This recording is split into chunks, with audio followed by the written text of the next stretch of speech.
Bilkis Bano case में 11 दोषी रिहा। जय भीम भाइयों।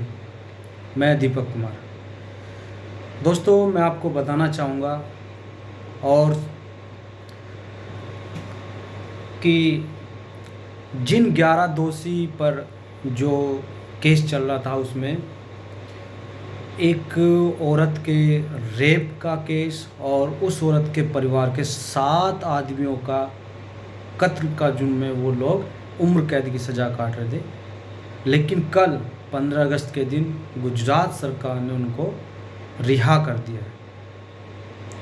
सोचने की बात तो ये है कि जिन 11 लोगों पर जो केस चल रहा था वो छोटे मोटे क्रिमिनल नहीं, छोटे मोटे केस नहीं, एक औरत के साथ रेप किया हुआ, जबकि वो औरत 5 महीने की गर्भवती थी। उसके साथ में रेप किया और उसकी आंखों के सामने उसके परिवार के 7 लोगों को मौत के घाट उतार दिया। कल 15 अगस्त के दिन उन लोगों को रिहा कर दिया है गुजरात सरकार ने। मैं आपको बताना चाहूँगा, गुजरात 2002 दंगों के बाद बिल्किस बानो पर जो हमला हुआ था, इन 11 लोगों ने उसके घर पे जो हमला किया था, बिल्किस बानो के साथ रेप किया और उसके बाद उसके परिवार के 7 लोगों को मौत के घाट उतार दिया।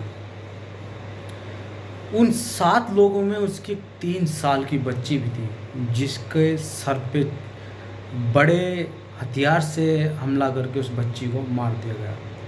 और बिल्किस बानो 5 महीने की गर्भवती महिला थी। इन 11 दोषी को 21 मार्च 2008 में मुंबई कोर्ट ने उम्र कैद की सज़ा सुनाई थी और ये 11 दोषी 15 साल की सज़ा काट चुके थे। अभी सवाल ये उठता है कि 15 अगस्त के दिन मोदी सरकार, प्रधानमंत्री, हमारे प्रधानमंत्री लाल किले पर खड़े होकर ये भाषण देते हैं कि जब भी कोई औरत को गाली देता है, अपशब्द बोलता है, उनको उनके साथ में दुर्व्यवहार होता है, उनकी बेइज्जती कोई करता है, तो मेरा दिल अंदर से रोता है। ऐसा हमारे प्रधानमंत्री जी बोलते हैं। तो फिर ये 15 अगस्त के दिन 11 लोग, जिसने 5 महीने की गर्भवती महिला के साथ में बलात्कार किया, सामूहिक बलात्कार किया और उस महिला के 7 लोगों को मौत के घाट उतार दिया, वो 15 अगस्त के दिन कैसे रिहा हो सकते हैं, जबकि वो 15 साल की सज़ा काट चुके हैं। मैं आपको बताना चाहूँगा, गुजरात सरकार की दलील ये है, जो गुजरात सरकार ने दलील दी है, उन्होंने ये बोला है कि 11 दोषी ने क्षमा मांगी है।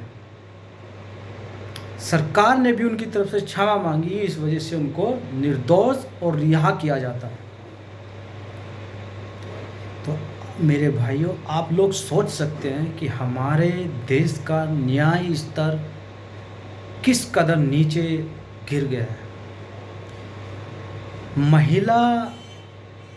जो महिला 2002 में रेप होने के बाद 2008 तक लंबे अरसे के बाद केस लड़ती रही पूरी बहादुरी के साथ में, और उसके बाद उनको सज़ा सुनाई जाती है उम्र कैद के बाद, तब वो राहत महसूस करती है। और आज जब आज़ादी का दिन था 15 अगस्त 2022, उन 11 दोषी को रिहा कर दिया जाता है।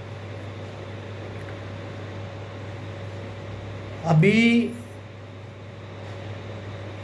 सरकार हमारे देश में क्या कर रही हो तो मुझे बताने की कोई ज़रूरत नहीं है।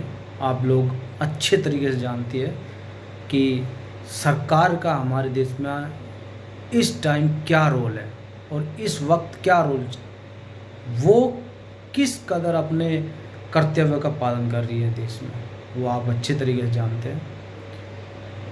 और इसमें दो राय नहीं है। हमारे देश से मुसलमानों के साथ जो अभी व्यवहार हो रहा है वो किसी किसी हिटलर के, जो हिटलर था, जो हिटलर करता था ना, उस तरीके का व्यवहार हमारे देश में मुसलमानों के साथ हो रहा है। मैं मुसलमानों की बात नहीं करूँगा यहाँ, मैं उन सभी महिलाओं चाहे किसी भी धर्म से आती हो, लेकिन किसी महिला के साथ अगर रेप की घटना होती है, उसके परिवार को मार दिया जाता है, 7 लोगों को मार दिया जाता है, उन दोषियों को कैसे रिहा कर सकती है भारत सरकार? एक प्रश्न और उठता है, गुजरात में अभी इलेक्शन होने वाले हैं। अब आप लोग समझ गए होंगे, गुजरात में अभी इलेक्शन होने वाले हैं, तो उन इलेक्शनों को देखते हुए ये रिहाई तो बनती थी।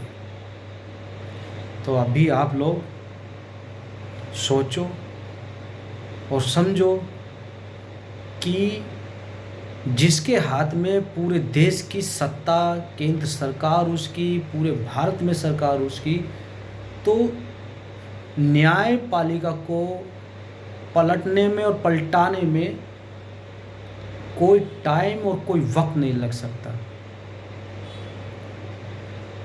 मैं एक चीज़ आप लोगों को बताना चाहूँगा, पुलिस वालों ने एक मुजरिम को पकड़ा और उसको फांसी की सज़ा हो रही थी। पुलिस वालों ने उससे पूछा कि आपकी कोई आखिरी इच्छा? वो बोला कि मेरी कोई इच्छा नहीं है, सिर्फ मैं बीजेपी से मिलना चाहूँगा। पुलिस वालों ने बोला, अरे आपको पहले बताना चाहिए था कि आप बीजेपी से हैं, आप तो निर्दोष हैं। तो मेरे दोस्तों, मेरे भाइयों, यही कहानी अभी हमारे देश में चल रही है। आप संभलिए और सोचिए थोड़ा, बाकी सब कुछ आपके सामने है क्या हो रहा है देश में। जय भीम।